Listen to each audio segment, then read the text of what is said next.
Ilir Meta, jam gati të vdes, që tani për Shqipërinë. Ilir Meta e rinisi karrierën politike direkt me angazhimin për të punuar siç tha ai me çdo kusht që të largohet qeveria aktuale. Meta tha se është gati të vdes që sot para dhe unë. Shqiptarët patriot do t'i dalin për zot vendit. Mos shisni votën. Të mos tradhtoni Ilir Metën, mos tradhtoni kushtetutën. Thonë, pse po i hyn kësaj lufte, çfarë të duhet ty?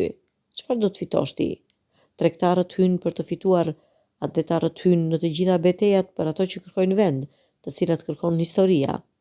Në ka beteja për të cilat nuk ja vlen vetëm që ti humbësh, por që luftën ta bësh deri në fund, por që ja vlen edhe të vdesësh, sot me besa bes dhe të gjithë shqiptarët e ndershëm me popullin e 2 marsit të shpallim non grada kreptokracinë, të shpallim non grada rilindjen Mavi dhe atë pjesë të rilindjes blu të pazareve të 17 majit, tha Meta.